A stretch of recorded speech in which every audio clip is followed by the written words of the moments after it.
morning, everybody. My name is Amanda Waters. I'm coming to you from Carlsbad, California, and I'm with my buddy Ira. Ira Childress, Athletic Director at Gulliver Prep, Miami, Florida.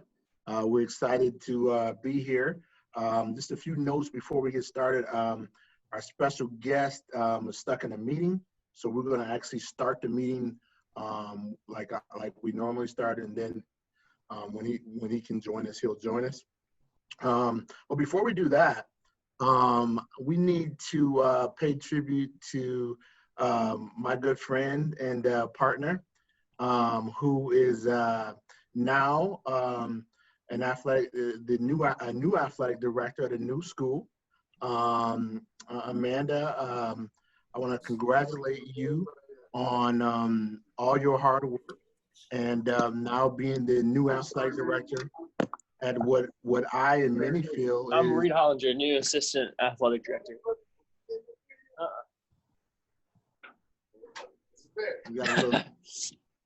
Hold on. Let's mute everybody. Yep, got him. Go ahead. Sorry about that.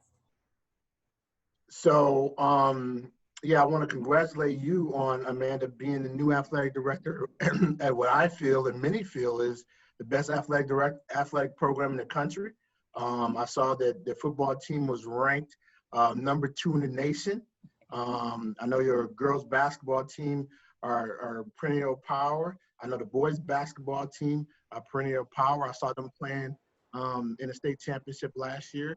And I know a lot of the other sports are great as well. So congratulations to you, my friend, on being the new athletic director at Mater Dei High School in California, a national program, and well-deserved. They couldn't have had a better choice. Congratulations. No, I appreciate it. Yeah, it's no pressure, right? Yeah, it's humbling. I'm really excited about the opportunity. It's at a pretty amazing school. The campus is beautiful. It's kind of a small college type feel. And the people that work there are awesome. So I'm really excited about it. So from now, I will say the Mater Dei athletic director, and I'll be coming to you from Santa Ana, California, not Carlsbad, as of Saturday. But no, I appreciate it. I know a lot of you sent out congratulations. I appreciate that. And even before it, well, when it got leaked, some of you sent out congratulations. But it officially was public yesterday. So I appreciate all of you. And again, you inspire me every week when we're on here. So that's big stuff. Welcome to the private school world. And the only advice I'm gonna give you is the advice that was given to me is buckle your chin strap. Hey, I'm ready. I already told the people I work with, I'm like, bring it on. I know I'm supposed to start July 1st, but let's go. Like, I've been at home since March 13th. I'm ready to do stuff. And once we get through this pandemic, we'll be talking about some scheduling, my friend. Oh, without a doubt. How fun would that be? That would be great.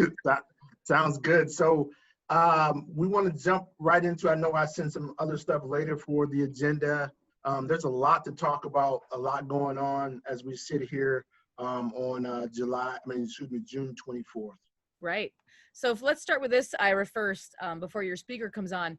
Summer openings. I know some of you may have opened already, started that process. I know at Mater Dei, they started Monday. So we're already off and running with some fantastic protocols. The coaches are constantly reminding about the social distancing, and the kids have to bring a mask and a backpack with their own water and all of these things. And coaches have really talked about accountability, right? I mean, it can't always be on the parents, especially when they're in high school. Like, these kids have to be accountable, make sure that they bring their stuff and follow the protocols, because obviously we don't want to go backward. We want to go forward. So how did yours go, Ira? Yeah, it's going well. We're in week 2. And so far so good.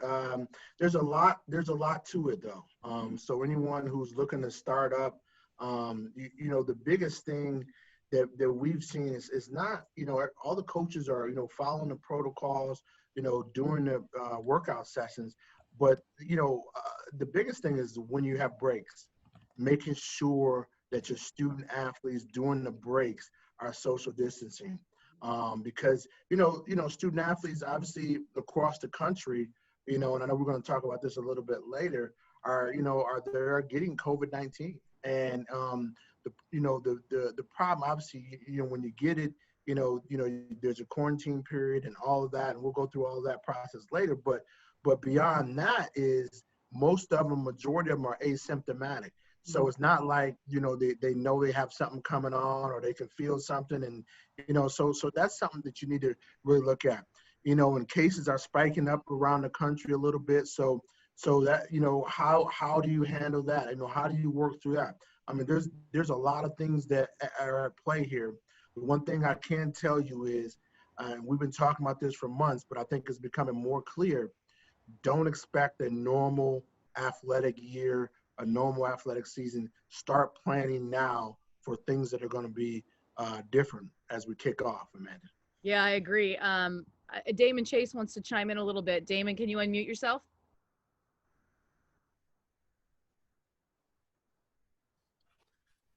Good morning, everyone. Helix High School down in La Mesa, San Diego area. So we hit the Twitter world and the Union Tribune here because we had a positive student athlete 2 days into conditioning. So I think, the resources that have been talked about here, we had everything in place. What we couldn't predict is after 2 days of workout on a Saturday, an email from a mom saying that they were contacted by a contact tracer and that they had been exposed and that they should be tested. So student was tested, was asymptomatic, came back positive. And of course, knowing that we are Helix High School, the world knows that, it could happen anywhere, but it always has to happen here. So there's a little sarcasm there. But so we, out of an abundance of caution, just decided that it was time to, after 2 days, to shut it down, and we were going to reevaluate and look at how we can do things better. And here's what we've come up with is that we can put all these protocols in place, but when the kid goes home, the kid goes to the beach, the kid goes to a restaurant, the kid goes to his or her friend's house, I'd have to say that a lot of that goes out the window, and they're not paying attention to what they're doing at the beach or anywhere else. But for us, it really made of how are we, our coaches said, well, we have 60 kids and we're managing this really well. What's going to happen when we have half of our school back? So 1,250. What's going to happen when we have 2,500 kids? Like what does a break look like? What does a classroom look like? And again, I think we've all had enough planning and enough of this information to really look at the best way to do this. And then you have something from the outside that you can't control. And we're controlling what we can control. But there's so many variables out there. Kids are walking around asymptomatic all the time. And, when they get contacted and then they get tested, then, you need to think about the next steps. And boy, can you think of what's going to happen during the football season when a student athlete tests positive? Are we done for 2 weeks? Do we forfeit the next 2 games? So it brings out lots of questions on what that looks like in terms of exposure. And we probably, again, went way further than we needed to. But if anybody has some great examples on how to reopen, those are what we need. Thanks. Great. I appreciate that, Damon. Yeah, we can talk through that, Damon, and then we can try to get you some information via email as well. I think, and Amanda, I've been saying this for a while. You have to go into it assuming that you're going to have positive tests. I mean, that's going to happen because you can't control them. If you look at, around the country in college athletics, I think Clemson had like 23, Alabama had several. I mean, you're going to have positive tests, but how do you handle that? I think is a big thing. We have our trainers here, our medical staff here on site, and and still, you can still have positive tests, but like you said, the contact tracing is important.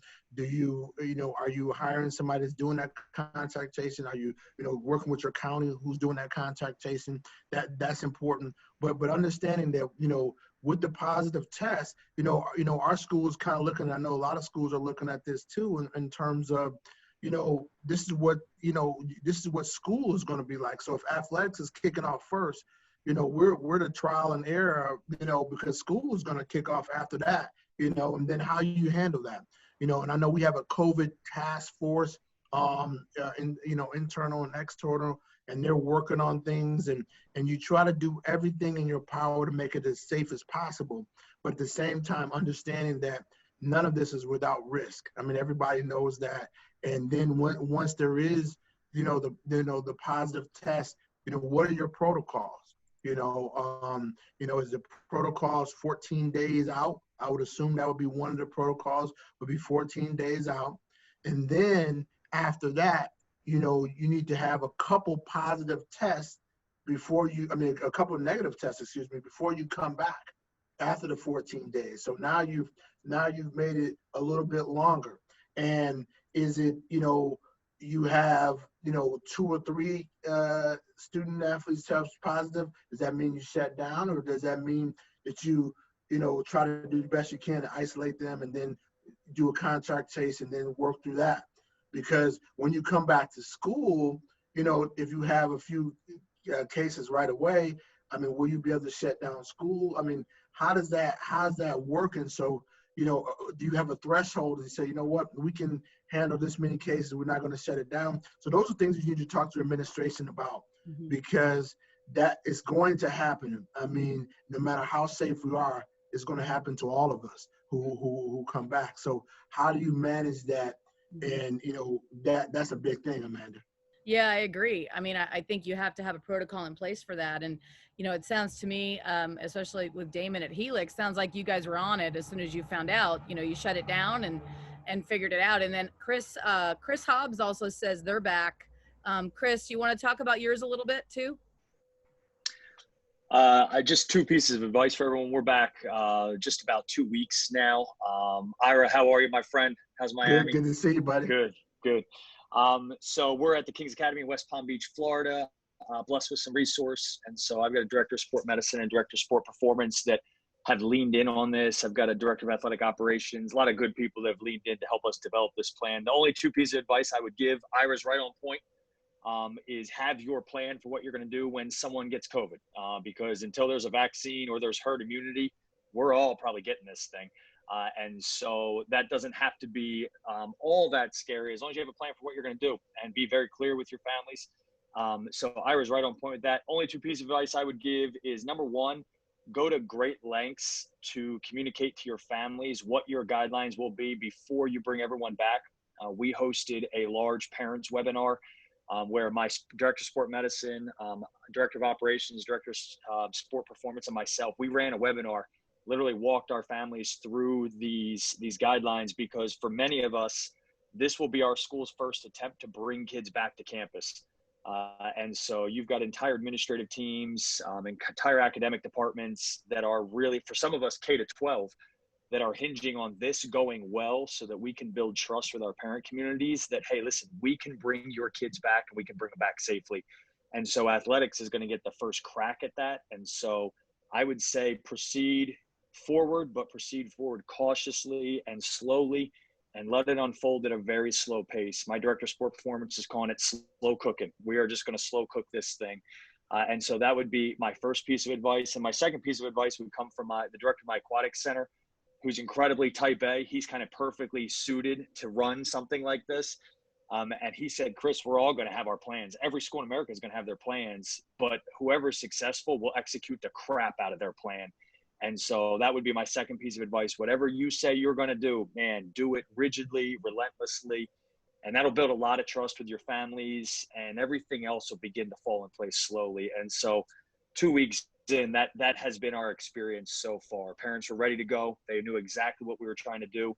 And we've been very rigid about it. And I've got some great coaches and great, directors that have helped me do that. So that'd be my advice to everyone. Love That's it. great. Thank you so much. That's great. And the other thing we would add, I'm sure you did this as well, Chris, we took our coaches through a training. So they went through a whole training with our risk management team. And then they also went through a training with our athletic staff. So they went through actually 2 trainings before they were allowed to really get back in coaching. So hopefully that piece is in place as well. Yeah. I Man, mean, it's crazy because, you know, every school, like you said, is going to have a protocol, but what are you doing when it happens? You know, and I think you guys are spot on. A couple of the things some of the people mentioned in the chat, Ira, I don't know if you saw it, but a QR code for kids to scan in and do a health survey when they start. we That's, have that. do you really? How does that work? Yeah, it's working great, and then we have it on laptops, and our trainer is working it, and is going outstanding because that really gives you a little bit more in depth versus just a temperature check, you know. So we're able to really kind of go in depth with that, and it's on the laptops, and all that information is stored. So if you don't have that in place, I would say definitely look to get that in place. And then one other thing I would suggest too is the biggest thing I think when all this happens, when if you do have somebody that gets COVID or comes back with a positive test, don't panic. You know, don't panic and don't just blow everything up. Take your time, work through it, have your protocols, lean on your process, and then you'll be okay. No, I agree with you. So, so we went over the protocol to respond, which is, you know, interesting. Again, like you said, don't panic, but everybody needs to have something in place on what you're going to do. And I think your athletic trainers really want to be involved in that. I know that they want to have a voice. So, being collaborative with them. And then the next one is, you know, Ira, some of the things that I hear out here is, you know, ADs are not part of a conversation. Like part of the conversation should be, what are we doing with athletics? And there's a lot of frustrated ADs out there who haven't been part of a conversation. It's, you know, about admin and how to get school started, but athletics has kind of been put to the side. So my recommendation to that would be, get involved. Like if you need to email your principal numerous times, like, hey, I'm ready to go, I'd love to be on these conversations, flip it so that they start including you. Sometimes you kind of have to let them understand the importance of athletics, which I think we all know, but not all admin knows. So, you know, I know that's been a frustration out here. Ira, what would you recommend for those? You know, I mean, do you recommend that same stuff? Yeah, I think you have to be involved, from an athletic standpoint, because we're kicking off before school starts. So, I mean, everybody, from an athletic standpoint, is is going before school starts. So it's not like the school's going to start and then athletics is going to start. So I think athletics is very important to get involved. The other piece is make sure your cleaning staff has been trained as well. We're using special cleaning supplies, and we're doing these fogging machines, and I think they call them foggers, and we're doing that daily, and it's really, really helping. And our cleaning crew is, like I said, they've been trained specially for this, and they've been doing this every single day, and in all the different areas, all the different venues, all the different. I mean, so that's another piece that I think is super important. How involved is your cleaning staff on this, and where they are, I think is important, Amanda. Yeah, I agree. And I think, I think having those conversations, and depending on, obviously you have your, your facilities people and your, the people, your custodial staff, and starting and having those conversations with them. I know there's a lot of hesitation. I know it's going to cost money to buy the cleaning supplies, but do we want to get back or do we not? And I think that districts need to realize it's going to be a collaborative effort, and athletics is always a big starting point for athletes and kids that want to be at school. Like most people that's what they want. I know that's why I was in school, is to play, so I mean, it just depends on, who you are, but making sure that you're part of the conversation. So it may mean you kind of do it in a nice way, but make sure you're involved in those conversations. The next one, Ira, is a staff athlete reach out. Like, has everybody reached out to their athletes? Have everybody reached out to their staff, seen how they're doing? If you haven't done that, you need to do that. I know it's been a few weeks maybe since some of you have reached out, but I would say, hey, how are you doing? Just so you know, we're looking to get back, and having those starting conversations, like what's fall going to look like, and what can you expect? I mean, fall schedules are done. So the coaches are all kind of sitting and waiting, saying, well, what do we do now? So, I think what Ira's always said along the way is we have to understand that there is no normal at this point. Every day is going to be every day is going to change. It's going to fluctuate. And so I think flexibility is a big thing, like being able to be flexible, because the kids will be okay if we're okay. And I say that all the time. So we're going to lead. We lead our coaches. If we're all okay, they'll be okay. Ira, thoughts on that? Yeah, I think that's very important. Make sure you're reaching out. Obviously, with large schools, it may be hard to reach out to every single student athlete, but making sure at least your coaches are connecting with your student athletes, as well. But I think that's important. Also think, I know we're going to get to this in the agenda, but scheduling.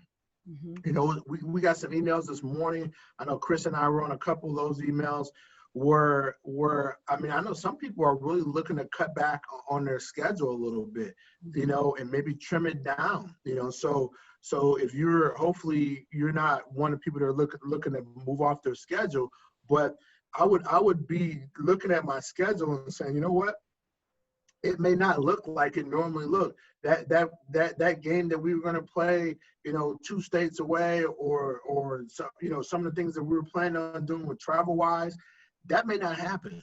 Even if you want every other seat on the bus, you're still only looking at 20 kids. If you did the 6 feet, it's much smaller than that. So, obviously their parents can travel as well, can move kids as well. But I think, the scheduling you're going to find that people in your schedule are going to be pulling off of your schedule. So if you think right now your fall schedules are set and that's the way they're going to be, I would be very careful with that. I would really look at my fall schedules now and kind of reconfirm and kind of touch base, because like I said, Chris and I got an email this morning from other folks around the South Florida area saying, hey, you know what? We meant to tweak our schedules a little bit in some of the fall sports. They may not be ready to go on July 27th when everything kicks off, and then once the season, a couple weeks later, because right here in the state of Florida, the Florida High School Athletic Association hasn't really outlined things. They're kind of going by the government, the local governments and things of that nature. So it may be okay in Orlando or Panama City, but it may not be, everything may not be great in South Florida or Miami. So you have to look at that and think about who you're playing. So I don't know if everybody has their fall schedule done. Like Amanda said, you have your fall schedule done, but can you look at your fall schedule and say, hey, you know what? There may be some games on there that we're not playing. So I would be really thinking about that. No, I agree with you. Sorry, there's doing some type of construction behind my house. All right. New ADs. One of the things I wanted to say is, have anybody in your district that's new, anybody in your area schools that are new, if you haven't had a chance to reach out to them yet, I would suggest doing that. Be the leaders kind of in your area, because I know when I first started, and I'm sure everybody here has had the same experience, you're kind of thrown in the fire. So reaching out to those. Ira, what's your thought on that? Yeah, I think you need to connect with, if you're a new AD coming into this, that would be tough on a lot of levels. So if we can help any other ADs, I think that's what we're here for. That's what it's all about. That's what we've been doing for the last 3 months on this call and, off the call. And I know some of you have emailed. Amanda and I haven't got a chance to get back to some of the emails, but thank you for everyone who reached out and emailed about the calls and about all of that. We will get back to you. But I think, let's touch on the scheduling. Anybody out there, I think I saw something in the chat. Anybody out there concerned about your fall schedules? Let's see. And wondering when you're going to maybe get going? What are the reasons? Let's go. We'll go Mark, and then is it Alicia? Yeah. So Mark, I saw you shaking your head. You want to unmute yourself and talk about your fall schedules and what your concern is? Yeah, my concern's just getting back. You see all this startup and you see all this, all these positive tests coming from the pros, college and all that stuff, and we're not testing. We don't have control over the kids. We don't have control over where they're going. So it is a concern because the minute you bring kids back into that school setting, we're looking at bringing kids back full time, unless the parents aren't comfortable, then they'll go virtual. But you have an outbreak in a school, you're shut down, and then the dominoes fall. So that's just my concern. Yeah, have you guys started yet with summer workouts? We start July 1. So in PA, the Department of Ed said each school has to come up with their own plan, get it board approved, and then once you do that, then you can start, but they didn't set a date. So, everyone's using the similar template, but we start July 1, but some schools have started. Okay. Go ahead. Thanks, Mark. Yeah. Thank you. In the chat, they talk too about parents. I think the biggest concern for parents are that people aren't going to follow the protocols, right? Like, we're going to put all these protocols in place and the coaches aren't going to follow them. And like Damon said, we can't control what they do when they go home either. So, I understand that. But again, if you're going to start in the fall, especially with your coaches, I know parents have reached out and said, what are we doing and when are we starting? And my response is, I don't know yet, and I just said to them, I'm hoping we have a season so that the expectations they have understand that if we do have one or part of one, it's definitely going to be some type of a modified season.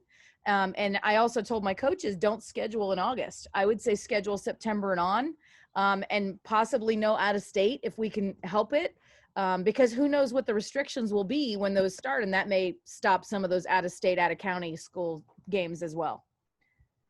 Yeah, I think you're right. Go ahead, Alicia. No, so I'm in Connecticut, and we haven't started yet. Our state association has sent guidelines for us to use, and the first phase would be July 6th to August 2nd, and then a second phase August 3rd to the 30th, and then phase 3. So my concern is the unknown, right? So we go through phase 1. Where we can have kids no more than 10 with a coach in different areas of a practice field. But we get through phase 1, then we're in phase 2 where we can now go indoors with less than 25 people. We can be outdoors with more than 50. So that's how our state has set it up. But again, who's going to know what's going to happen in a month from now? Are we going to be like Florida where your numbers are drastically high and increasing as we speak?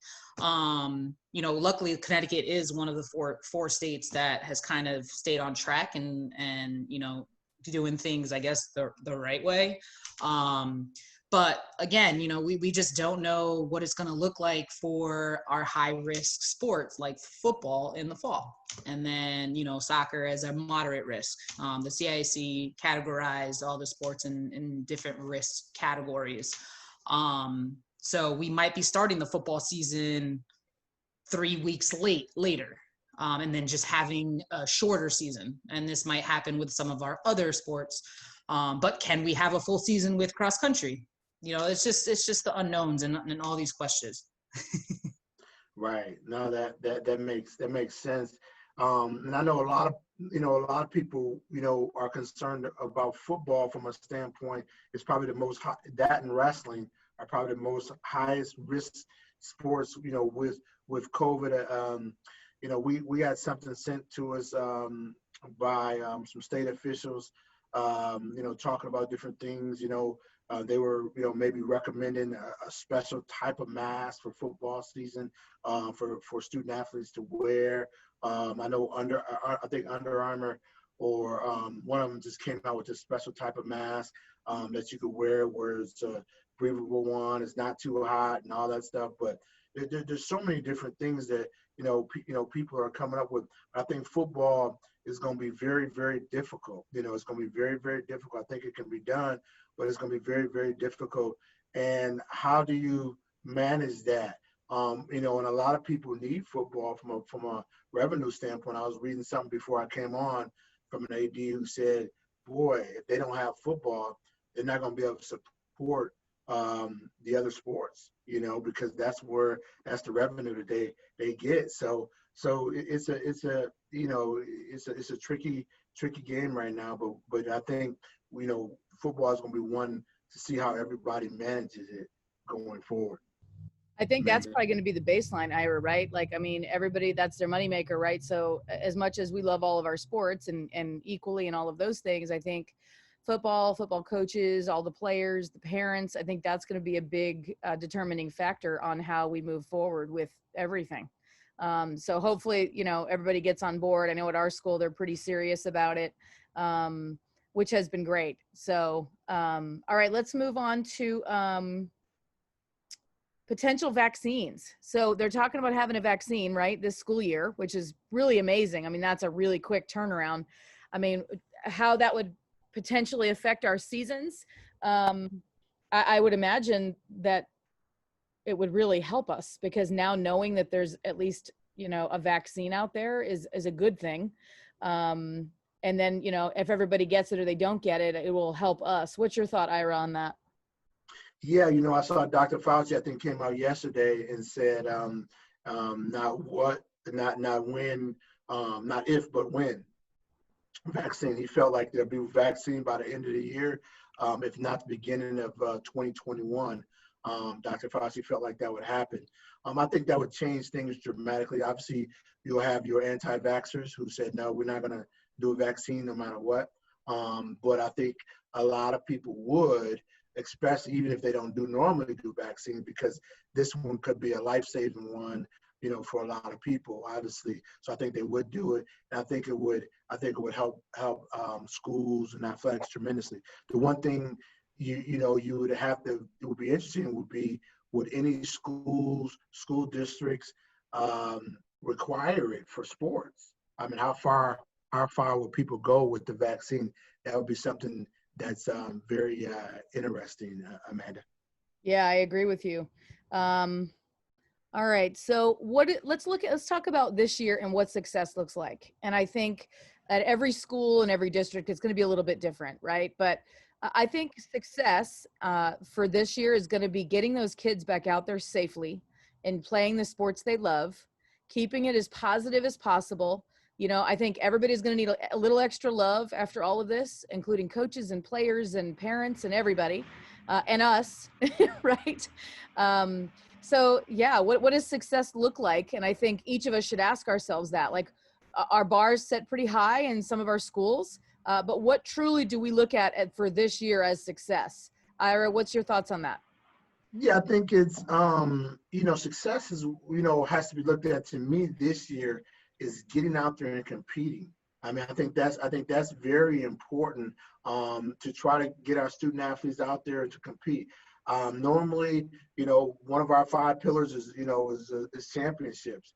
But I mean, I'm not even as focused on that this year with the whole COVID thing. I just want to see our student athletes be able to compete, and compete consistently. So, we've kind of mended that a little bit this year, because we don't even know if there are going to be state championships. There may be regional championships. We may not be able to go and compete for a state championship, and that's okay this year. I mean, because of the state that we're in. But I think setting those expectations for not only for your student athletes and coaches, but for your families. I think that's very important, to set those expectations for your families, because then you will have to, so you don't have to manage those later, where it's like, oh boy, we're doing everything we can to win a state championship, including going and playing a team that's 7 or 100 or 1,000 miles away, because that was the best competition we can get.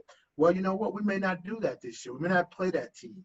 You know what I mean? Even though it's the best competition, because we're putting safety first, and we're really focused on the local area and the regional area. So those are things, I think, where you're adjusting your goals, not only for your internally, but externally. I think it's very important to communicate that with your families as well, what your thinking is on that. No, I agree with you. And Ira, I think a lot of it's going to be us being visible, be at games, be around parents, be around kids, be around our coaches, like when all this starts, so that they can see that we're there to support them, because the positivity in all of this is really important. I mean, I think success and winning state championships is amazing. And we may not have them in California either. They're talking about getting rid of the states for this year completely. But I think knowing our student athletes and knowing that they know we care, is honestly the biggest level of success for this year going into it. That's how I'm looking at it. I plan on trying to be at everything. I mean, I'm at a new school, so they don't know me yet, but I'm going to plan on being at as much as I can so that I can spread that, you know, and say, we're good. We're going to be good. Regardless of what happens, we're going to be great. So that's my Yeah, thought. I think that's great. You know, the other thing is, I know somebody asked this in the chat about travel sports and how they can affect, and I will touch on that. I think this weekend travel sports was back here in Florida and also in the Midwest. Travel sports were back. I know they were playing AAU basketball and all of that. In some areas, they said it was really fans were wearing masks and all of that, and and that was good. But then some areas they said they weren't, So, but I think the travel world is back a little bit. How that affect high school, I'm not sure that'll have a big effect on high school. I think they're really two separate entities. I feel the travel world has more pressure on it necessarily than high school, because the travel world, a lot of it is based upon finances, and if they're not having these tournaments, people are their livelihoods aren't going on in terms of financially, so I think that's driven, the travel world, I think is driven, unfortunately, a lot of times by money. No, and I agree. And I know travel's starting up in California pretty good. There's baseball tournaments and softball tournaments happening. I think, honestly, the thing that's going to affect us the most is to see how it affects kids, and how does this grow our numbers, right? Does the travel ball and all this start growing our numbers, which may affect our fall? Like if they see travel ball numbers spike, they may look at us and say, you may need to wait. So we're obviously hoping that doesn't happen. But we can't control the travel ball world. And that's the hard part, is they have different guidelines and restrictions than we'll have in education. So it'll be interesting to see how that plays out with all the different sports and travel. But I do think it could affect us in a negative way if it really spikes positive results, for sure. Okay, so let's see. Ira, have you heard back from your speaker yet or not yet? No, keep going. I think you may be stuck in a meeting. Let's just keep going. No problem. So again, we talked a little bit about how to handle student athletes and coaches on the quarantine. Again, making sure that you're reaching out. Ira, when you did training with your coaches, right? How did that work? Like, were you in the training? Was it your trainers that did it? I know my trainer got trained on the COVID, protocols and all of that, and the return to play. But what did that look like for you guys? So everybody can kind of have an idea. Yeah, I was in the training and I was part of the training, and it was great. Our risk management team was in there and they led the training. But I was part of it. I had a certain part from an athletic standpoint, talking about certain drills that we could do, certain drills that you can't do. I think you need to be really specific from sport to sport about what you can do and what you can't do. I think that's very important. I can tell you, so yes, I was a part of that training, but also we had our risk management team in there as well, along with our other athletic staff. So that was important. When you look at also our aquatics director put together a cool video, like from the time you get out of the car to the time you get to the pool to everything you do in between. And we have a big pool, so we're fortunate, but we're doing single lane stuff only, and same thing with water polo as well. So I mean, they had it lined up. So he did kudos to him. He did a nice video from the car all the way to check-in, all the way when you get to the deck, where you put your stuff. People come dressed, no locker rooms availability, So we have every measure in place that you can imagine.